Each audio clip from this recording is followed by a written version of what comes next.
morning. Would you please stand for the pledge? I pledge allegiance to the flag of the United States of America and to the republic for which it stands, one nation, under God, indivisible, with liberty and justice for all.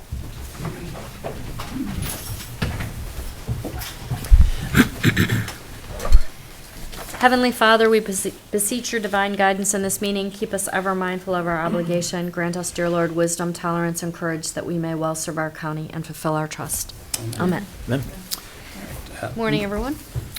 Move to approve the minutes of April 21st. Second? Discussion? Roll? Hambley? Yes. Harrison? Yes. Sweattick? Yes. Okay, first up, we have a proclamation. Resolution 26-0300, proclaiming May 4th to the 8th as Economic Development Week. Whereas the economic developers in Medina County promote economic well-being and quality of life for their communities by creating, retaining, and expanding jobs that facilitate growth, enhance wealth, and provide a stable tax base. And whereas economic developers stimulate and incubate entrepreneurism in order to help establish the next generation of new businesses, which is the hallmark of the American economy. And whereas economic developers actively collaborate with local, state, and federal officials, chambers of commerce, school districts, and universities, community organizations, and private sector leaders. And whereas economic developers attract and retain high-quality jobs, develop vibrant communities, and improve the quality of life in communities throughout Medina County. And whereas the Medina County Economic Development Corporation has partnered with the economic developers in the cities of Brunswick, Medina, and Wadsworth to build a cohesive economic development team for the benefit of the entire county. Now, therefore, be it resolved that the Board of Commissioners of Medina County, Ohio, do hereby designate and declare May 4th through the 8th, 2026 as Economic Development Week in Medina County. Move to approve. Second? Discussion? Well deserved. Roll? Hambley? Yes. Harrison? Yes. Sweattick? Yes. Bethany, would you like to come up? Thanks.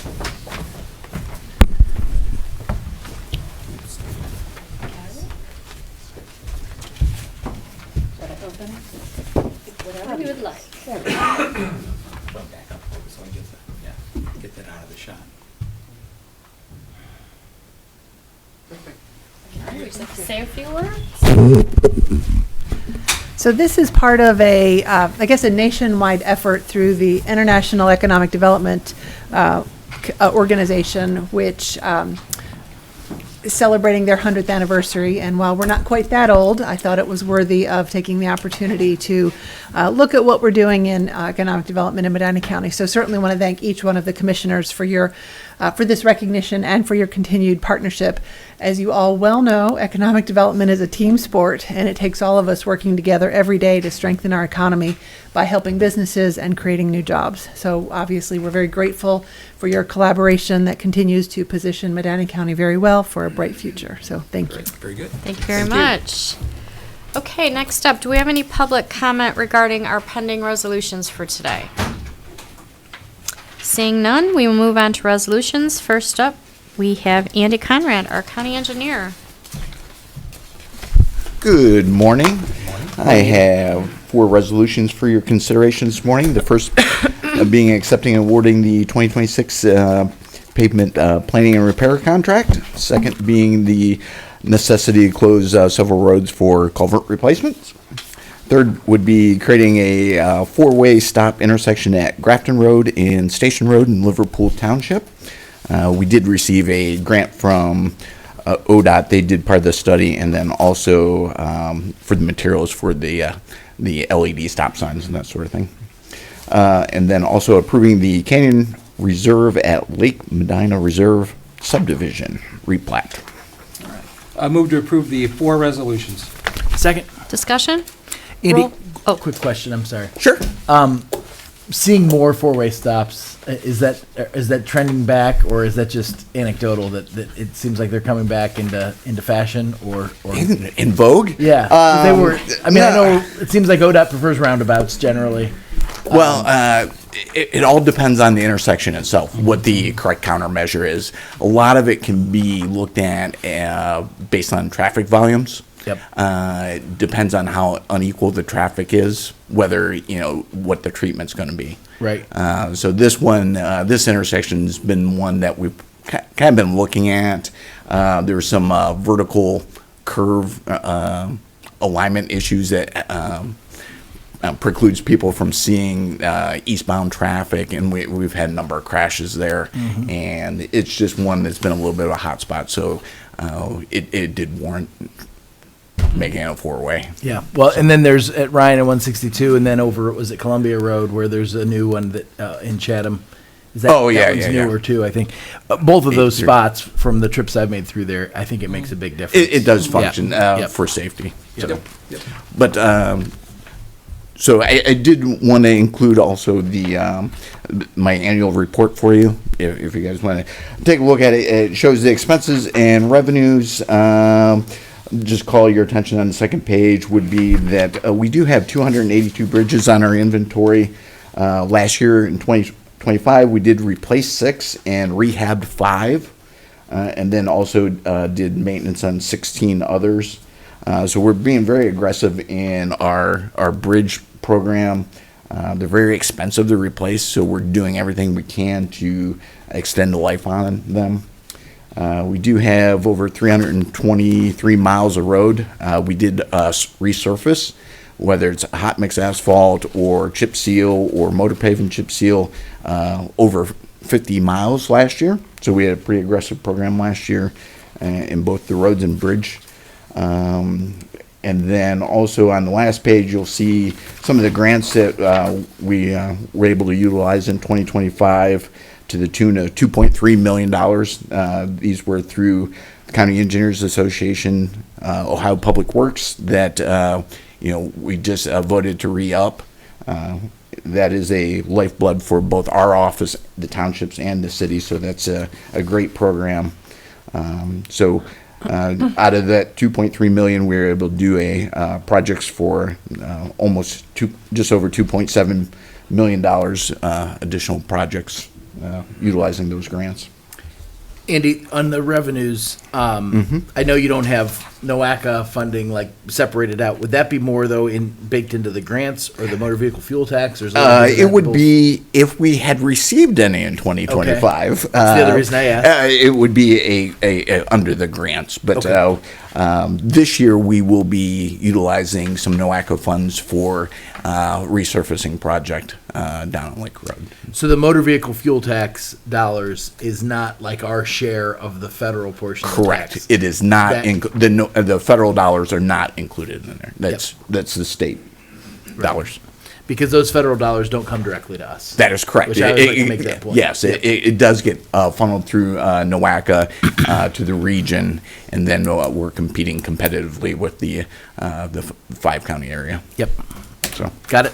Thank Yeah, you. I do want to call out the force account information as well. Yeah. That's $4.1 million county employees and equipment using purchased materials. Getting work done. and that is and that's also a result of some of the increase in the force account Yep. limits that was Good. passed a couple years ago. That allows us. We're doing some of our own bridge installation and bridge repair because we're now legally able to do that. Yeah. And we're seeing a cost savings, a significant cost savings Yeah. by doing it. So that's how we're trying Yeah, to ramp up and It do. was a good change. Yes, It very really much was. so. Yeah. It helps our Much office needed. significantly. Yep.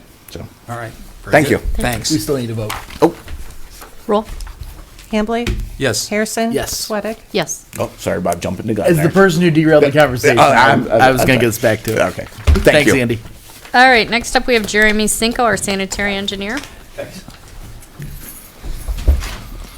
I'll try to be a little bit shorter than Andy. I have 3 resolutions for consideration.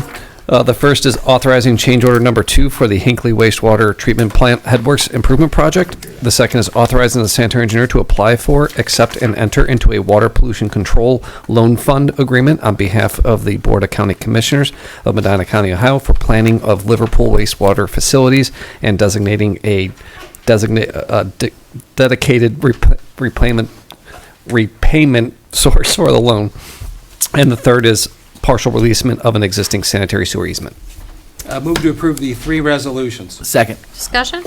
Roll? Hambley? Yes. Harrison? Yes. Sweattick? Yes. All right, thank you. Very good, Thank thanks. you. Next up, we have Holly Mirren, our Human Resources Director.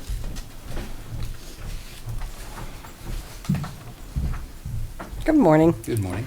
On our personnel changes resolution today, we have 3 new hires, 1 in maintenance, 1 at county home, and 1 at job and family services, 1 promotion in sanitary, 10 rate increases, 2 in maintenance, 1 in sanitary, 1 in finance, 2 at senior and adult services, and 4 at job and family services, 1 leave of absence in sanitary, and 1 resignation in maintenance. Move to approve. Second. Discussion? Roll? Hambley? Yes. Harrison? Yes. Sweattick? Yes. Thank you. Holly. Thanks, Holly. Next up, we have Brett Thomas, our Finance Director.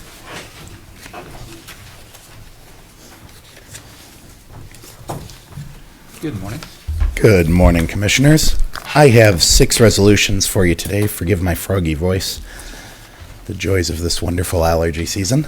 Our first resolution is expenditure adjustments for various funds. This is an amount that was paid incorrectly for a retirement out of a payroll fund that should have come out of our retirement funds for vacation and sick pay. Our second resolution is authorizing the purchase of 6,900 gallons of regular unleaded gasoline. R.J. Wright and Son came in as the low bid this time at $2.63 per gallon. Our third resolution is actually a correction from last week for the resolution 26-0289, which was the CHIP grant. We just had a wrong amount on there at the very top of the grant. It had totaled up, the actual grant amount is for $806,000, which is what I had read. The verbiage written on the grant listed $481,000 at the top. So this was just a correction to the written grant. Our fourth resolution is expenses for the county engineer for commercial pesticide applicator training and licensing. Our fifth resolution is expenses for other county officials. We do have one that's out of state for the sheriff for the True Kinetics Level 2 Energetic Breaching course in Gilbert, Arizona. Man, some of the stuff they do sounds so cool. The sixth resolution that we have is our weekly bills in the amount of $1,143,793.46. Move to approve the 6 resolutions. Second. Discussion? Roll? Hambley? Yes. Harrison? Yes. Sweattick?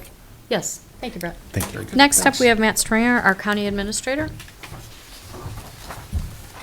Good morning. I have 2 resolutions. The first one is awarding the sale of county-owned property.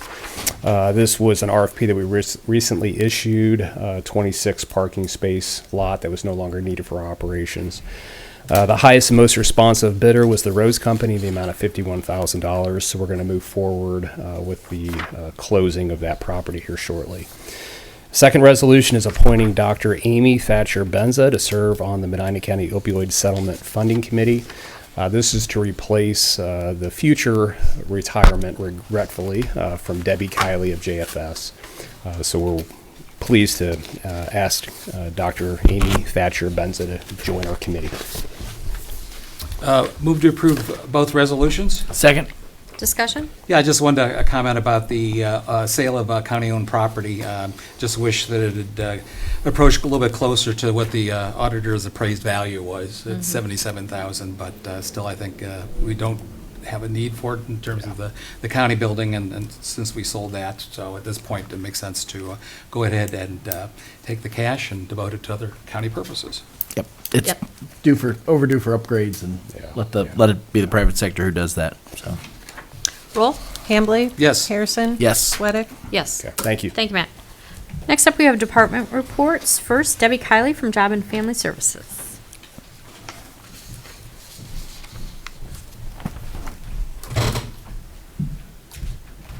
Good morning. First, just 2 resolutions for your consideration this morning. The first is authorizing the county auditor to transfer funds from the JFS Children's Services Fund to the JFS Public Assistance Fund. And the next is authorizing the county auditor to transfer funds for our CSEA Child Support Administration and RMS expenditures. Move to approve both resolutions. Second. Discussion? Roll? Hambley? Yes. Harrison? Yes. Sweattick? Yes. Department updates, just two divisions to talk about. So our Public Assistance Division, they're continuing to work with the state with not only the merit of SNAP changes, but also the reviews that are coming. The state has begun what they're calling a find and fix. It's where the state is sending cases, they're reviewing cases and then sending them to the counties, letting us know if there were any errors. That's not going to count towards any fiscal penalties. It's just FYI for us, like if the case is wrong, let's go in and fix it. Of the 6 cases that they've sent us so far, only one had an error, and it was $4. So that's well below the tolerance and the allowance for the state of Ohio. So the rest of them were just FYIs, like make sure you dot this I and cross that T. So hoping that we can stay on that type of trajectory. There continues to be a concerted effort to review these cases. So there's the find and fix, and then there's several more that are happening, 3 more actually that are happening. And this is just a quick summary of those for you. And Rhonda, there's one for you too. And Matt, I emailed one to you so that you have it as well. These efforts are working towards reviewing cases now so that when they start to count against our fiscal error rate penalty in October of 2027 onward, it's helping the state and counties catch the errors, learn from them, and then correct the cases, hopefully before those cases get pulled and the feds are the ones reviewing them and then citing financial penalties. So first there's the find and fix that I just mentioned. Then there's something called the payment error review, or PER.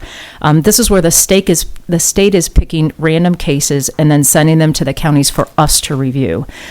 We review them, then we send them back to the state of Ohio. They re-review them to make sure we reviewed them correctly. And this is what's going to determine counties in the state of Ohio, their fiscal responsibility for those error rates. How they're going to calculate that, they haven't released those mathematics yet, but that's how they're going to decide how much each county in the state of Ohio will owe towards the one big beautiful bill federal financial penalties. In addition to that payment error, there's something called the Management Evaluation ME reviews. These have been around ever since I've been around, so they've long been in existence. The county gets reviewed every 2 years, and they pull a handful of cases before they come and meet with us to look over the SNAP program as a whole. And then the last and final one is the quality control reviews. Those are purely state, but that is what's going to drive, from a federal perspective, the state's share of their error rate responsibility. So the state is working hard to get its error rate below 6%. We were almost there last month reporting month, which is really for cases that were reviewed in November. Cases that were reviewed in December, sadly, we're at 8% now for the state as a whole. So if it were to start today, we'd be facing some pretty significant fiscal penalties. Again, these efforts are hoping to lower that rate come October of 27. So in face of all this, the division remains meeting their timeliness above the timeliness rate for the state of Ohio and SNAP authorization. They're supposed to be at 95%. We're on average at 98%. Many months we're at 100%, where every case is authorized within 30 days. We've also received some timeliness incentives for our authorization of Medicaid cases. So they're continuing to nose to the grindstone and doing fantastic work. I do have some concern that as these Medicaid work requirements and other SNAP changes are coming, that there's so much bandwidth to handle all these changes. So I am hopeful that the division can continue to meet these timeliness standards, but I do have some concern that they might decline, just because, again, there's only so much bandwidth to handle all these different changes. With all the sticks that are out there for the division, I keep sending the division emails about keep your head up and we can do this. And I told the department heads the other day that I sent the division, there's a meme out there with a little girl who's crushing an empty pop can, and I'm like, go get them, you guys can do this. So trying to keep their spirits as light as possible. For Child Protective, there's some good news there. After nearly 7 years of work, we're finally reaching national certification for our START program. And the START stands for Sobriety, Treatment, and Reducing Trauma. And it's a program for families with co-occurring substance use and child maltreatment. The goal of the program is to stabilize families harmed by parental drug use, utilizing what we call a peer mentor, someone with lived experience that has had substance use and child maltreatment as a parent, and then has been in recovery and met recovery efforts for extended periods of time. So they have that lived experience.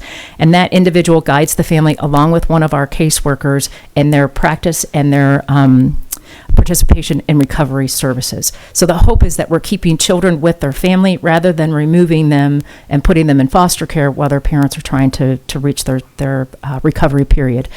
Of course, if the child is not safe, if the family is trying to do those practices, then the child will be removed. But it's the hope that the program is evidence-based, and some of that evidence is that families participate and move faster, better when they aren't separated. So this has been a Herculean effort because in order to meet national certification, there's strict timelines, collaborative memberships, treatment and trauma-informed services, document compliance, and regular fidelity reviews the agency has to meet, and you have to meet them consistently. If you miss 1 month, you can't get certified. If you meet them the next month, great, but you've got to keep going. And I say this is a Herculean effort because in 2021 and 2024, we not only saw record numbers of children in care, over 150, but we also had a significant amount of staff leave the agency. We had turnover like crazy. A lot of agencies did, so it wasn't unique to Medina. We have one worker and one peer mentor. So when those caseloads skyrocketed and then we lost staff, that one worker was pulled in a lot of different directions. So meeting fidelity was really difficult during those periods of time. So I certainly applaud the division as well as our collaborative agencies. Hope Recovery is the one that hires our peer mentor, so they've been significant in this effort. So once our certification is complete, I'll certainly let you know because it's certainly something to celebrate for sure as not only the agency but for the community that we serve too.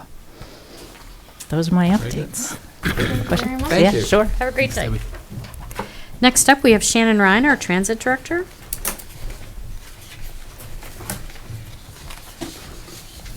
Good morning. Morning, Shannon. I have 5 resolutions for your consideration today, approving the Medina County Public updated financial policies and procedures, updating the procurement policy, and our bloodborne pathogen policy. These are all ODOT mandates that we are just updating for them and for us. It's been a good exercise for us. Approving the transit to purchase passenger communication software.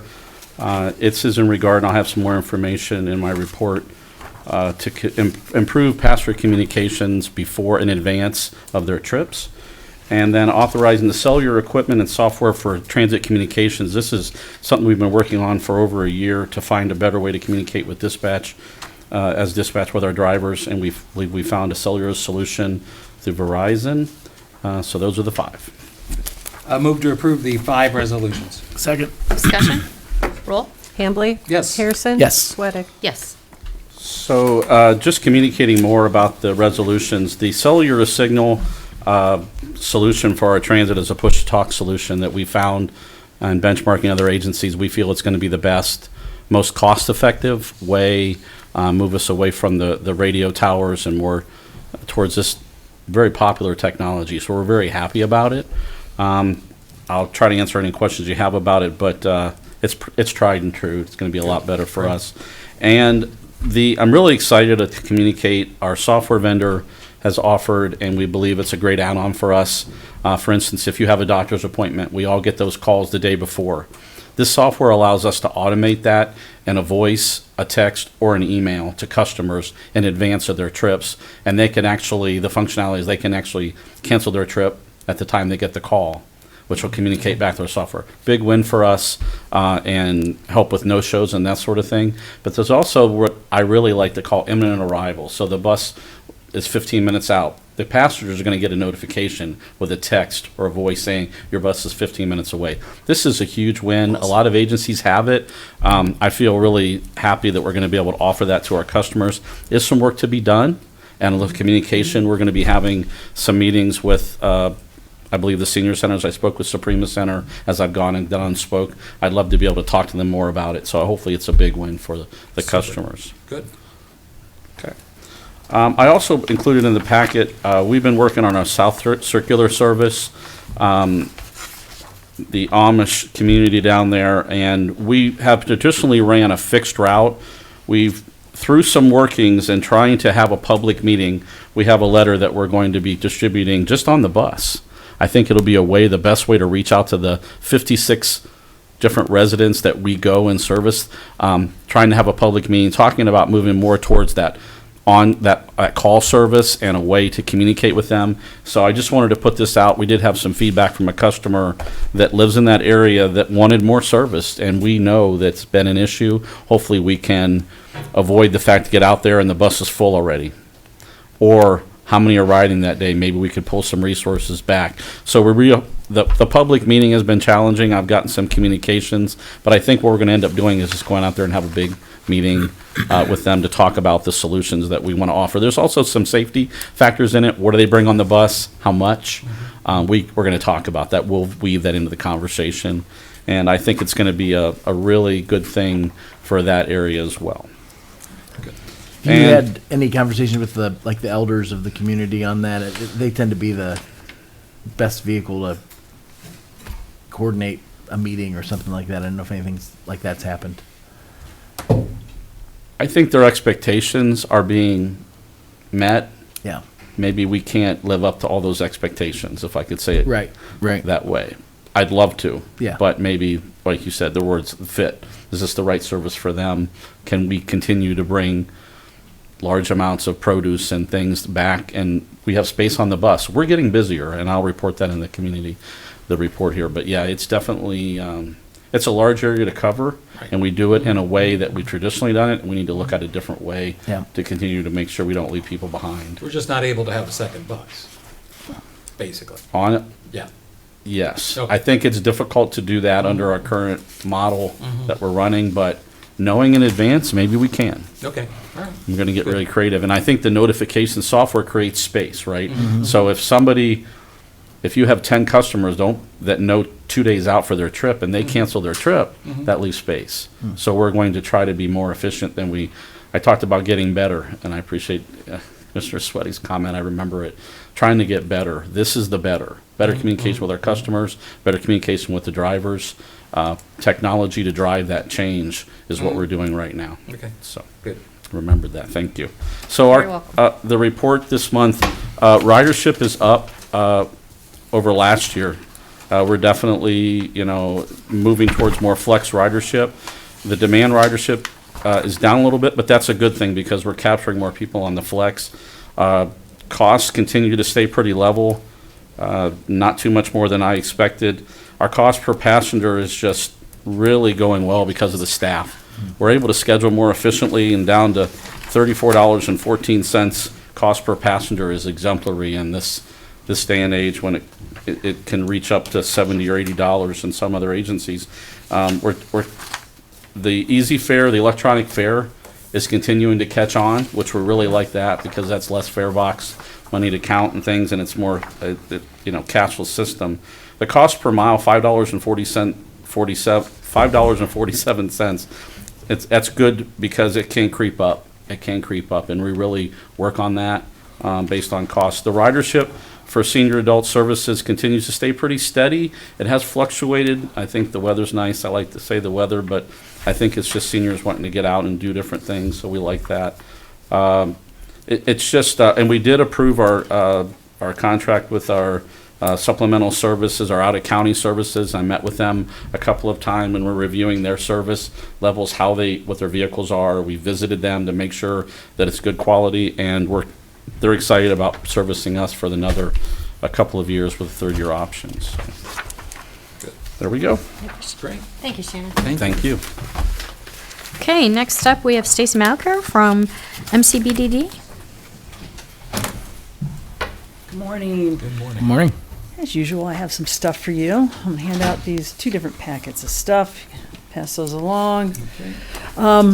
Just want to start off with April is Autism Awareness Month.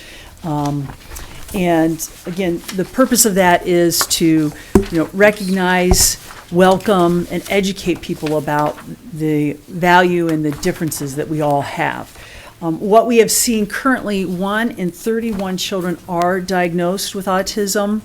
And just to kind of give you a sense, in 2000, it was 1 in 150. 2010, it was 1 in 68. So we're just seeing this increase of diagnosis of that. And part of that really is there's better education on it and earlier diagnosis, with families and doctors and childcare. how we address some of the autism is with our early intervention program, and you've got some information about early intervention there. So again, that is where we provide services for those kids 0 to 2 years of age, those babies, on if they have some disabilities or delays. We work on things such as physical therapy, walking, crawling. We have speech therapy, talking, communicating, listening, and again, this is for the child and the family. Behavioral therapies. So what are those social skills? How to play, how to cope, how to just be a happy little kid. So those are the things we work on. In our program here in Medina, we currently serve 238 little ones in our early intervention program. We work closely with childcare, we work closely with our local physicians, with families, to find those solutions. This is a 16% increase from last February. So it again, I've talked about this trend, it continues to grow. So there's a continued need there that we're meeting. And I want to make note that property tax in 2025, 91% of the total expenses of EI that we provide is from property tax. That's how we cover it. So 91% of it. So just how important that piece is and what a difference it makes in the lives, not only of the little ones, but the families. Talking about increased need for local funding. So, I talk a lot about waivers in our waiver match, but we do a lot with local funds on things that waivers don't cover. And I want to talk a little bit about that. And I think it's important because we know we have reductions in Medicaid. So how that's going to play out, we don't know yet, but we do anticipate there's going to be an increase. So the point of it is that people with developmental disabilities can stay in their homes, stay in their communities. So how do we use those local funds? We use family support services, supported living. Those are things like respite care, modifications to the home, wheelchairs, ramps, those type of things, so that people can stay in their homes with their family, which makes a big difference. Communication devices, specialized nutritional supplements. We want to prevent people from, God forbid, being institutionalized. Staying with your family, that's where you grow best. In 2025, I don't know why I'm saying 15, but 2025, we spent about $2.5 million on those services. So, and that's an increase approximately of almost 80% in the last 4 or 5 years. So again, the need is there. We know that. We continue to have those services, and it's just so important that those dollars make a huge impact on folks in our community. The other thing I wanted to share with you is our Safety Town Plus. This is the 13th year that we're doing it, and this is for kids, kindergarten and first grade. And these are for kids with developmental disabilities that just need that little extra so that they really get a lot out of that program. So we look at fire safety, calling 911, animal safety, traffic safety, all those basic things. Again, how do we provide for the safety of the people we serve? We're trying to be proactive with these programs. We work with Medina County Sheriffs. They have been fantastic and continue to be a huge support for us. We're very grateful for the time and effort that they put into that program. Granger Fire Department is fabulous. They always bring out the fire truck and spray the hose, and it's a great day. And of course, Akron Children's Hospital is also very helpful with us. Interestingly, this Safety Town Plus program is one of very few, a handful across the nation. So it's very unique to Medina County that we're offering this. And it's just being proactive, and how do we help people, kids, families navigate and be healthy and safe and have a fulfilling life. Questions for me? I threw a lot real quick at you. That's great. That's all great stuff. Yeah. Thank you. Hey, thank you. I appreciate the time.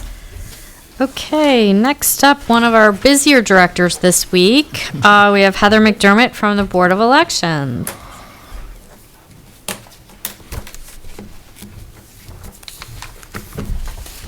Morning. Good morning, Heather. Good morning. All right, so we're in full swing for the election next week. So we are only 7 days out from the election, election day, and we currently have early voting going on this week. Excuse me. This week we have extended hours.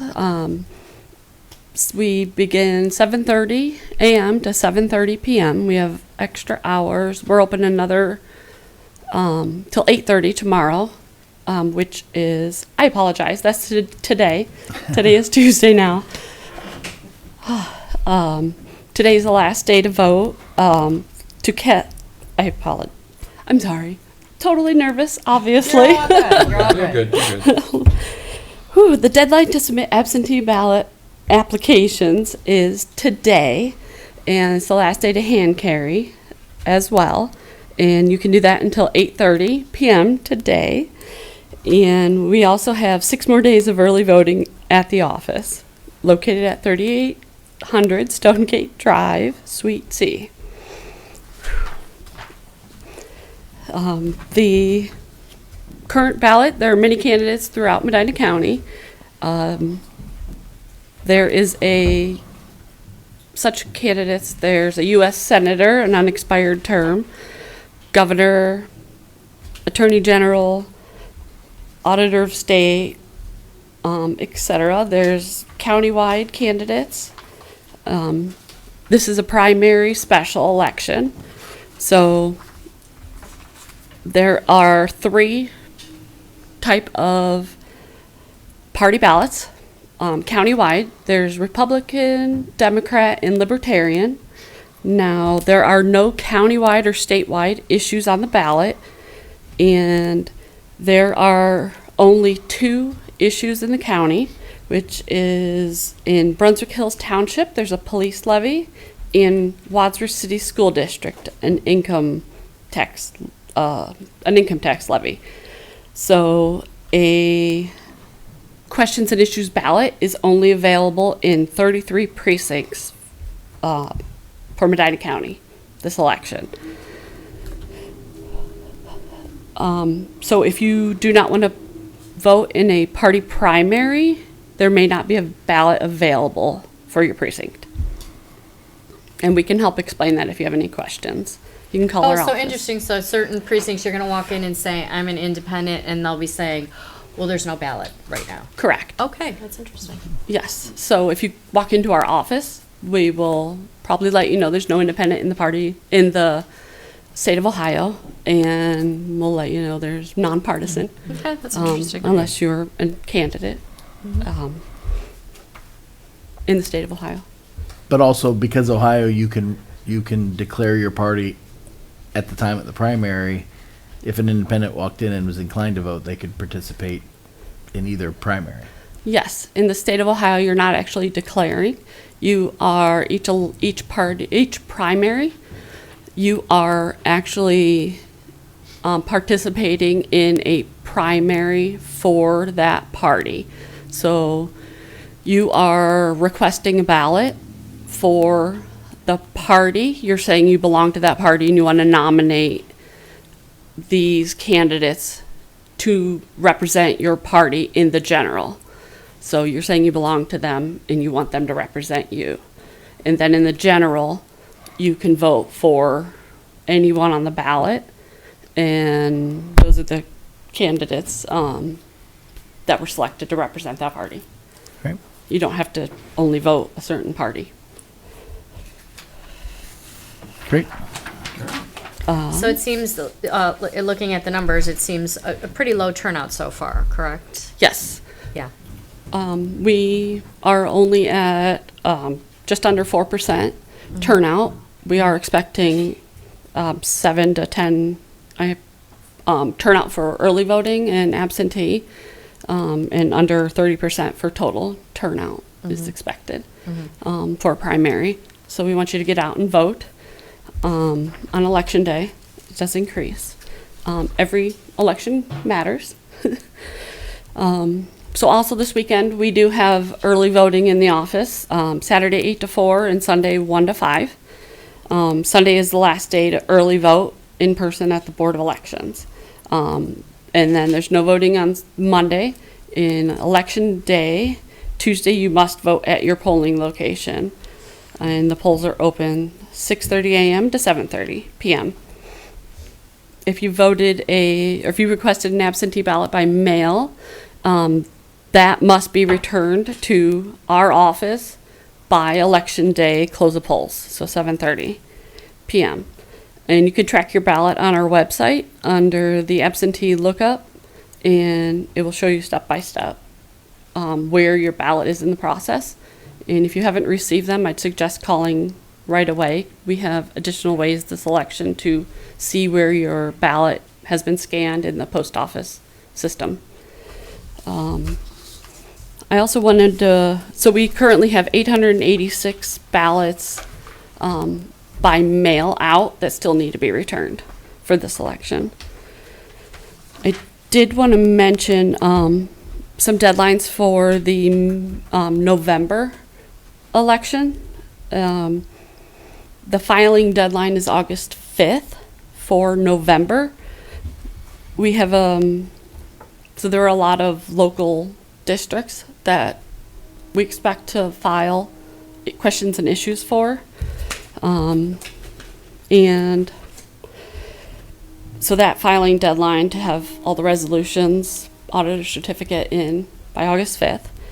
We've had an increase in calls from the public and interest about budget commission process and what's going on there. So the information we're able to provide currently is that we are working with Secretary of State's office and Prosecutor's office and to develop and ensure all Ohio Revised Code is in compliance. This is the first time in the state of Ohio that the process is actually being pursued. And so a petition is being developed at this time. It hasn't been approved yet. So that is expected by the Secretary of State's office to be completed just after the election. So for an increased expedited process, I'd suggest calling the Secretary of State's office to help move that along as a recommendation. And for more information on the Ohio Revised Code and questions and issues that how the ballot language may look should petitions be filed to get that on the ballot, the Ohio Questions and Issues Handbook is available on Ohio Secretary of State's office, or Ohio Secretary of State's website, and it is called Ohio Questions and Issues Handbook, and it happens to be referred to on page 198, template 94, and it's Ohio Revised Code 570527 is what we're reviewing. Also, I noticed on your website, because we have quite a few people this time for the first time, their precinct location is changing for voting. Oh, and you yes. guys have a really nice page for the areas that are changing right on your website too, if people Yes. are unsure. Yes. Right. So that is available on our website. And if you have additional questions, you can contact us. It's also, if you do voter lookup, that'll show you your new locations. And you can also give us a call. We'll look that up and let you know. Any other questions? Nope. Keep up the Thank good you work. so much. It's gonna be a busy Thank you. week. Busy week, yes. Thanks. Thank you. Okay, so next up we have some commissioner resolutions. First of all, we have a commendation, a resolution commending Laura Laubach for her 20 years of dedicated service to Medina County. It has come to the attention of the Board of Commissioners that Laura Laubach has decided to retire from the Finance Department on May 1st, 2026. Whereas Laura began her employment with Medina County on April 17th, 2006. Whereas for 20 years she has faithfully served the citizens of Medina County as a valued valued member of the Finance Department, and whereas throughout her tenure, Laura has demonstrated professionalism, integrity, diligence, and a strong commitment to public service, and whereas her knowledge, reliability, and dedication have contributed significantly to the effective and efficient operation of the Finance Department and the overall fiscal stewardship of Medina County government.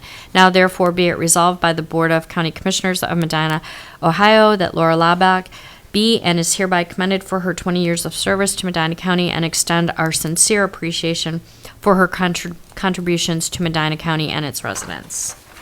Move to approve. Second. Discussion, we wish her the absolute best retirement. Hope she enjoys every minute. She'll Yeah, be missed. she's been a very stable influence over there. I mean, Yes. just hardworking and very dedicated. Yes. Roll? Hambley? Yes. Harrison? Yes. Sweattick? Yes.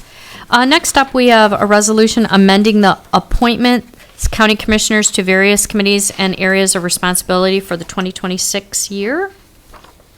Move to approve. Second. Discussion? Roll? Hambley? Yes. Harrison? Yes. Sweattick? Yes. Next up, we have a resolution appointing and reappointing members to the Medina County Mental Health and Recovery Board. The commissioners wish to appoint Melanie Caston Cross and Kent Patterson to fulfill upcoming vacancies. Sheriff Grice's term will expire on June 30th. And we will be reappointing him for another term. So any questions on that? Move to approve. Second. Discussion? Roll? Hambley? Yes. Harrison? Yes. Sweattick? Yes. Next up, we are appointing architect Doug Perkins to the Medina County Board of Building Appeals. Move to approve. Second. Discussion? Roll? Hambley? Yes. Harrison? Yes. Sweattick? Yes. We are also appointing architect Derek Mast to the Medina County Board of Building Appeals. Move to approve. Second. Discussion? Roll? Hambley? Yes. Harrison? Yes. Sweattick? Yes. We are also approving the petition for annexation of 7.3255 acres, more or less, of land known as being part of Brunswick Hills Township and owned by the City of Brunswick to the City of Brunswick, Medina County, Ohio. Move to approve. Second. Discussion? Roll? Hambley? Yes. Harrison? Yes. Sweattick? Yes. Okay, next up, the clerk of the Board of Medina County Commissioners received a petition for a regular annexation on April 22nd, 2026 for 3 parcels of land totaling 21.0788 acres of land from Brunswick Hills Township to the City of Brunswick. A hearing regarding this petition will be held on Tuesday, June 23rd, 2026 at 11 a.m., providing no objections are received between now and then. All we had to do was make that announcement. We don't have to vote on that one. Okay, also, we have a notice of liquor permit filing. The commissioners received notice of liquor permit transfer from Inspired Beverage Solutions LLC, doing business as Shale Creek Golf Club, located at 5420 Wolf Road, York Township, Medina. This is for a D5 permit class. We just have to give notification of that, so we have. So next up, we have public comment. Do we have any public comment? Come on up. Hi, this is not my week, but I wanted to stop by and make sure, my week, I'm on vacation, so. Yeah, I just wanted to make sure that, I wanted to announce that farmers market applications opened on April 22nd. So any senior within under 200% of the poverty level can go on the state's website and apply for those farmers market vouchers. The cards that they had last year or the QR codes will be starting to be sent out May 15th. If anyone needs any help, they can contact our office 330-723-9514. Great, very good. Thank you. Okay, we're in discussion now. Bethany, did you have anything else? Matt, anything else? Kyle, anything? Steve? Yeah, I just wanted to add onto the agenda, just a notice that the Drug Enforcement Council of Governments will be meeting on Thursday at 10 o'clock. Okay. And that, I know it didn't make the agenda, this was kind of last minute, but this goes over the budget request for the grant application for McDack. So that's the business at hand. And that'll be upstairs, right? Correct. Yep. Yep. Debbie, I didn't ask you if you had anything else. Okay. I was part of the, and I'm going to get the name wrong, the Technical Advisory Committee for the subdivision regulations review and possible developers agreement discussion last Thursday. This was the smaller group in addition to the larger group that I had set in earlier in the month. And I'm going to continue to sit in on those. I think I think we all are aligned in terms of where we're trying to head with that is to get a little bit more cohesive plan with some more clarity. And these are just all part of those discussions. So I appreciated the consultant from American Structure Point had invited me to attend that, and I appreciated being part of it. So I'm going to just continue to attend those. Excellent. So if either of you have feedback, or if you're hearing feedback from the building community, obviously we have pretty good lines of communication with our planning department and sanitary and the highway engineer. But if you hear other feedback that needs to be part of that, feel free to direct No, it I to just me. love the collaboration between the public and the private sector in that industry. I think it's vital for economics and development going forward. I've been around, I think, pretty much every update of the subdivision regulation. This is the most comprehensive, the most well thought out, structured, as well as the most, I'll just say, participation of the private sector that we've seen. Well, and I think because of that, it speaks to our kind of duty to get it right. And so I want to, I at some point along the way, I thought it necessitated us having a little bit more direct involvement in it. And so that's what I'm going to try to provide by sitting in on those. And so obviously, to the extent there's any other feedback that the two of you get, I'm happy to relay that to the committees. Good. Okay, excellent. Anybody else? Okay, I will entertain a motion. Like to make a motion to go to executive session to discuss the investigation of complaints against a public employee and to consider the employment of a public employee. Second. Roll? Hambley? Yes. Harrison? Yes. Sweattick? Yes. We will have an extended executive session because we do have some interviews today, but we will not be back. Thank you.